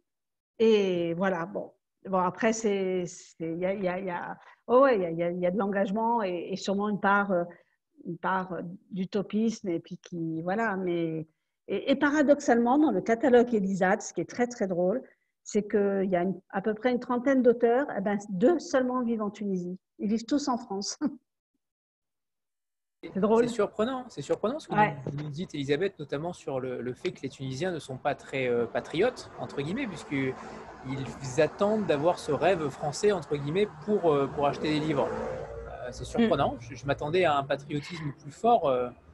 Non, mais c'est analysé, à psychanalyser, mais c'est les résidus de la colonisation aussi. Bien sûr. Là, c'est très rapide et voilà, et très simplifié, etc. Mais cette manque de confiance en soi, et on la retrouve dans beaucoup de pays du continent. C'est pas spécifique du tout à la Tunisie. Ce désir de partir. Là, en Tunisie, on est en train de vivre un drame incroyable. Cet été, il y a plus de 6000 Tunisiens qui sont partis illégalement, clandestinement, vers l'Europe. Ce qui est énorme. pour un pays de 12 millions d'habitants, quoi. Donc, c'est cet appel de l'ailleurs, enfin, cet appel de l'Europe qui est l'Eldorado, et alors qu'on sait très bien que ce n'est pas l'Eldorado, quoi. Les difficultés, elles sont partout. Et donc, bon, là, c'est complexe et en même temps intéressant, mais c'est dur. C'est pour ça que je dis que c'est très violent ce qu'on vit depuis ces 10 dernières années. Est-ce qu'on peut parler, Elisabeth, des autres romans, hormis celui d'Émilienne, ceux qui sont sortis à la rentrée littéraire, et peut-être aussi revenir sur ceux qui ont été sortis pré-confinement? Oui, alors ben justement, Béa, Une baignoire dans le désert, qui était prévue pour le 12 avril et qui est sortie au mois de juin. Bon, là c'est... oui, ben, depuis, enfin, en fait, au début de j'ai rien publié en janvier-février parce que j'ai changé de diffuseur, de distributeur en France. Et donc, le changement a demandé ce laps de temps et j'ai démarré avec ce nouveau diffuseur au mois de mars, une semaine avant la fermeture des librairies. Donc, bon, c'était rude. Et c'était 2 livres, un de Yasmine Klat, qui est une auteure libanaise. Le roman s'appelle Cet amour. Le roman est donc sorti juste une semaine avant la fermeture des librairies. Il est paru le 3 mars. Avec une superbe couverture. Oui, et qui est l'histoire très touchante d'une jeune femme qui s'appelle Irène dans le roman et qui est dépressive et qui un soir veut en finir, veut se jeter par la fenêtre. Et puis à ce moment-là, elle était en train d'écouter la radio et notamment une émission sur France Culture d'un psychanalyste qui était interviewé et qui parlait. Et la voix de cet homme l'a interpellée et elle s'est dit, il faut que je l'appelle. Donc, c'était dans la soirée. Et elle l'appelle. Et en fait, le roman, c'est leur échange toute la soirée, toute la nuit, en fait. Et elle, voilà, elle ne se jette plus par la fenêtre. Et ce qui était... Alors, il y a 2 lectures dans ce roman qui m'ont... D'abord, j'aime beaucoup l'écriture de Yasmine Klat. Et c'est que... Donc, c'est un personnage qui est au bord de la folie, enfin, qui est dans la folie et au bord du suicide. Donc, c'est parce qu'elle est habitée par des tocs. Et en fait, ces tocs sont issus de son histoire libanaise. Donc, le Liban qui souffre terriblement en ce moment, donc notamment des guerres au Liban. Et le psychanalyste avec lequel elle échange et s'avère au fil du roman israélien. Or, dans la réalité, je ne sais pas si vous savez, mais il y a une loi libanaise qui interdit tout ressortissant libanais d'échanger avec un Israélien. C'est passible de prison. Voilà. Et donc, au cours de leur échange, ben, ils parlent de cette loi qui n'est pas que romanesque, qui malheureusement existe toujours. Et ils se disent, ben, alors ils ne se voient pas, hein, c'est au téléphone, mais et en fait, il s'avère que le psychanalyste, son fils est décédé aussi. Donc, enfin bref, les 2 se sauvent l'un l'autre sur fond de comment on va dire, de guerre politique en fait. Et par exemple, ce roman, quand Yasmine l'a écrit au Liban, elle l'a envoyé à des gens autour d'elle au Liban. Ils lui ont dit, il ne paraîtra jamais au Liban. Voilà. Donc, ça, c'était dur pour l'auteur. À un moment, elle m'a dit, on change le personnage, il n'est plus israélien. Et j'ai dit, fais comme tu veux, mais l'histoire, elle tient parce qu'il y a ça. Parce qu'il y a beaucoup d'humanité, en fait, au-delà des conflits politiques qui sont importés justement par les politiciens. Il y a beaucoup d'humanité dans cet échange. Voilà, alors ce roman est sorti le 3 mars et a été pris dans la pesanteur du Covid. Et puis, le roman de Jad Hilal, donc Une baignoire dans le désert, là où on est plus dans le conte et dans un conte d'apprentissage d'un petit garçon qui est aussi en temps de guerre, mais ce n'est pas du tout triste, et qui essaye de grandir. Voilà. Et le roman de la rentrée, c'est Émilienne, parce que c'est une année éditoriale très courte, malheureusement. C'est Émilienne, et un roman d'un auteur tunisien qui s'appelle Saber Mansouri, et le titre est 7 morts audacieux et un poète assis, et qui est un roman plutôt, on va dire, plutôt philosophique et politique. On est moins dans, voilà, on est plus dans l'analyse de ce qu'est de ce qu'est une république, et une république qui se veut égalitaire. En fait, c'est l'histoire de 8 personnages qui se rebellent contre le système tunisien, qui veulent fonder leur république indépendante où il y a la justice sociale, l'égalité pour tous, et qui n'y arriveront pas, malheureusement. Donc, c'est vraiment une réflexion sur ce qu'est la République. Voilà, on est dans une démarche plus philosophique dans ce roman.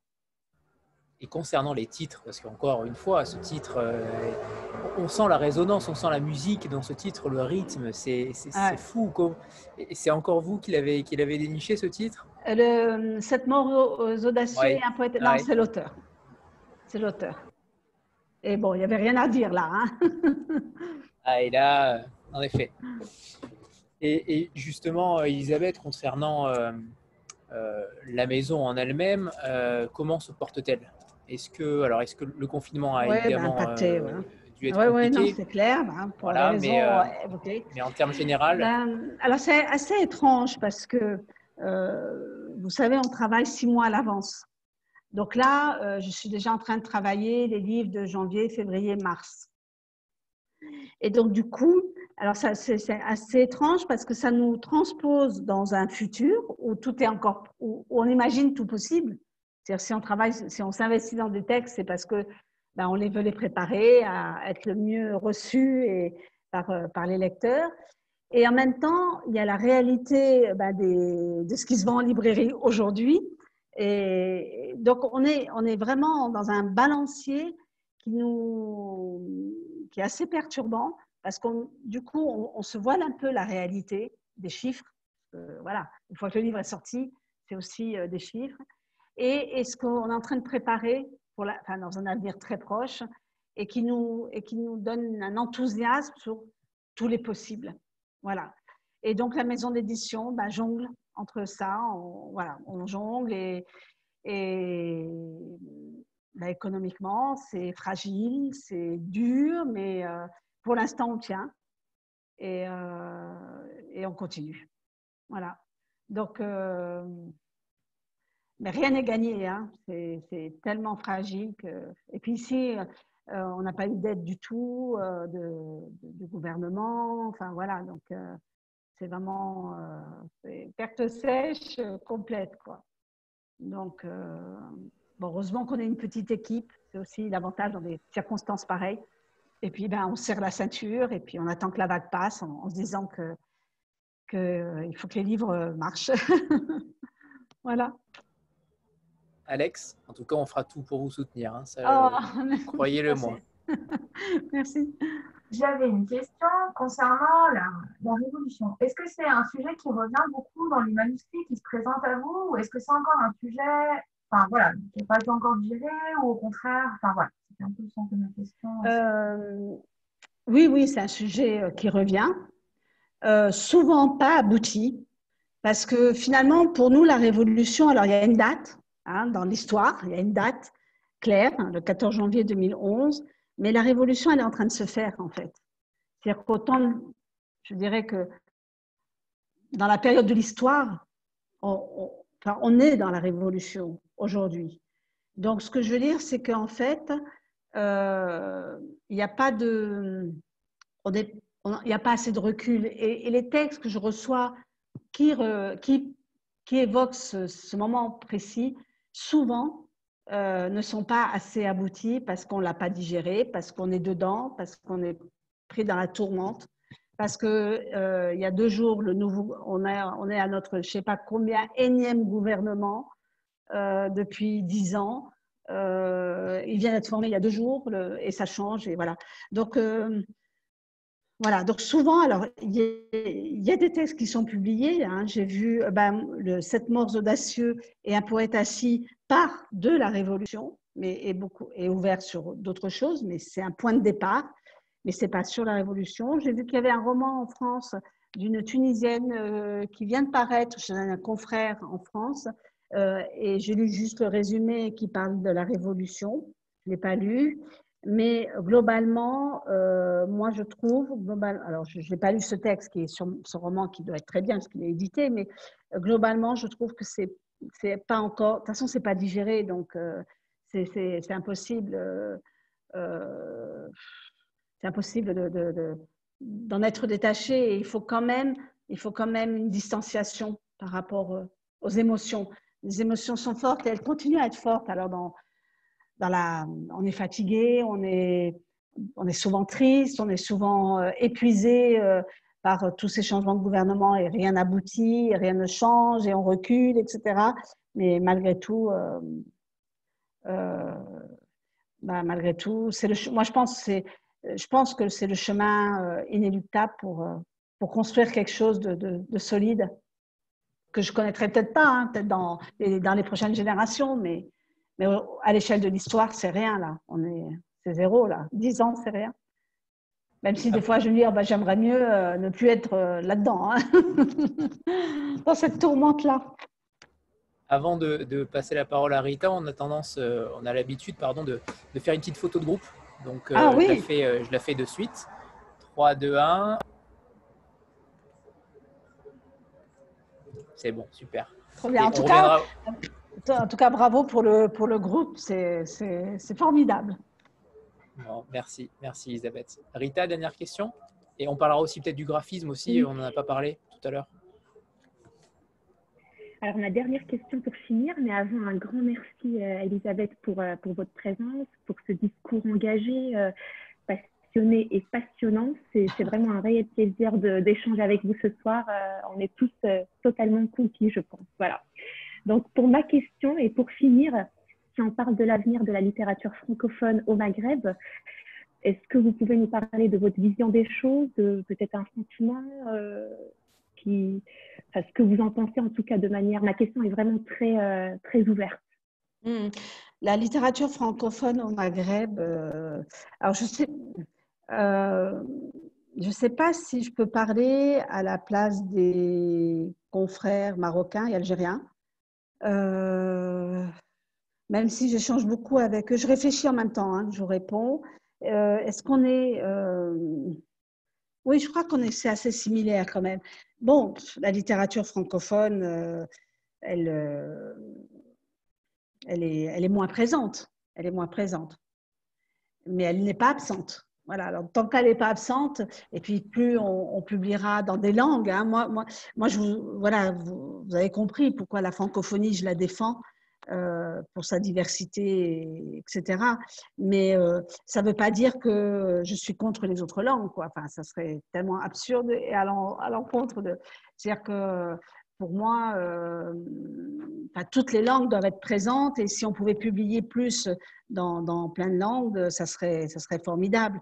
Je sais que les Marocains et les Algériens commencent vraiment à développer les publications en berbère. Et ça, c'est chouette, quoi. C'est bien. Alors, ça reste le début, hein, je crois mais elle est présente quand même. C'est très présent, donc ça, c'est formidable. Bon, voilà. Alors, moi, pour la Tunisie, il faut savoir que le lecteur tunisien n'est pas un lecteur de romans. Le lecteur tunisien, ah oui, je fais tout à l'envers. Le lecteur tunisien est un lecteur d'essais, à la différence du lecteur algérien, qui est plus, et d'ailleurs on le voit dans les productions, hein, il y a beaucoup plus de romans publiés en Algérie qu'en Tunisie. Le lecteur tunisien est un lecteur d'essais, et donc il écrit plus d'essais que de romans. Voilà. Mais à la différence de l'Algérie, et c'est vraiment l'inverse, on se complète vraiment, les deux pays se complètent vraiment. Voilà. Mais l'avenir de la langue française, je pense qu'elle va s'effacer, mais pas disparaître. Et puis c'est à tous ceux qui ont envie qu'elle demeure d'agir. Il faut quand même savoir que la langue française, c'est la première langue en Tunisie de commerce, donc avec la France. Donc ça reste une langue quand même économiquement utilisée. Voilà. Mais le lecteur, ici en Tunisie, on lit plus en arabe, hein, c'est sûr. C'est sûr. C'est pour ça que c'était… Non, pardon, ouais, c'est bon. Deux dernières petites questions. La première, c'est Marine qui l'a posée dans la conversation. C'est est-ce que vous avez une newsletter pour suivre les Oui, différentes parutions? Est-ce qu'on peut, oui, tout à fait. on peut s'inscrire directement sur le site? Alors, Alors non, pas sur le site. pas en ce moment, malheureusement, mais qui devrait repartir là. On attend, enfin, je dois fournir les derniers visuels, donc ça devrait partir assez vite. Mais sinon, Anthony, vous pouvez donner mon adresse mail, il n'y a pas de problème. J'inscrirai voilà, avec grand plaisir. Au contraire, Ok. ça me fait plaisir de partager. Tant mieux. Et la dernière question, on finira peut-être sur ça si personne d'autre n'en a, c'est sur ce graphisme des couvertures. Celle d'Emilienne, c'est évidemment elle qui a fait la photo, donc c'est plus simple. Mais pour les autres, comment ça se passe? Est-ce que vous avez, j'imagine, des graphistes freelance et pas des graphistes Voilà, attitrés, mais... en fait, si, pas attitrée, c'est-à-dire que pas mensualisée, mais une graphiste qui travaille avec moi depuis quasiment une dizaine d'années maintenant. Et j'ai beaucoup de chance parce que j'ai rarement rencontré, c'est une grande lectrice. Quand je dis grande lectrice, très pointue, une grande littéraire. Et donc, elle arrive à restituer, enfin en tout cas à mon sens, elle arrive à restituer l'ambiance du livre et elle a en même temps un peu cette folie artistique, visuelle qui permet de, voilà, notamment dans les poches où la ligne est clairement est identifiée avec la céramique, les éviges. On peut la citer? Je connais Oui, pas bien le sûr. nom. Oui, elle s'appelle Ella Cheli. Là, chez Elle vit à Tunis, voilà. On n'est pas loin l'une de l'autre. Et juste pour une petite parenthèse pour Emilienne, je ne sais pas si, mais Libé a publié le week-end dernier un encart sur Visa pour l'image, sur le festival, et la une de couverture, c'est une de ses photos magnifiques d'un homme militant. Voilà, donc si vous avez la chance de tomber sur ce Libé du week-end, c'est vraiment une très belle photo de son Irak à elle. Elle a énormément de qualité, hein. Grande photographe Ah ouais, et grande romancière. Ouais, vraiment, c'est Regardez-la. et très jeune. Hein. Ouais, bah ça c'est un autre débat. Ouais, c'est vraiment c'est chouette et c'est en même temps je dis c'est une aventurière parce qu'aller vivre en Irak dans les milieux conservateurs, ben ça doit être quelque chose quoi. Enfin, faut avoir faut vraiment. Et puis bon, là c'est pas le sujet du roman, mais elle a même été auprès des Kurdes, mais vraiment dans les milieux très reculés quoi. Je me dis, c'est voilà. Mais Femme c'est ce forte. qui donne aussi, c'est ce qui donne aussi l'âme du livre, du roman. Clairement. Elisabeth, il est temps de nous quitter, mais c'était un réel plaisir, Merci, un immense Anthony, plaisir de vous avoir. merci à tous, vraiment, et j'espère, voilà, un jour, si je suis sur un salon, voilà, venez me voir. Avec grand plaisir. Voilà. Et ravi de poursuivre ces échanges. N'hésitez pas, si vous lisez un jour un livre Elisabeth et que vous avez envie, même si vous n'avez pas trop aimé, de partager, ou si vous avez aimé, de partager aussi, de me dire, voilà, moi, je serais ravie de poursuivre des échanges si vous le souhaitez. Merci beaucoup, Elisabeth. Merci pour tout et merci pour ce discours si fort et si différent de beaucoup d'autres. Alors, merci. Non. Merci. Et belle lecture, belle continuation et à bientôt. À bientôt. Merci Au revoir. Au revoir tout le monde. Au revoir. Bonne soirée. Au revoir. Merci beaucoup. Merci. Bonne soirée. Au revoir. À bientôt. Au revoir.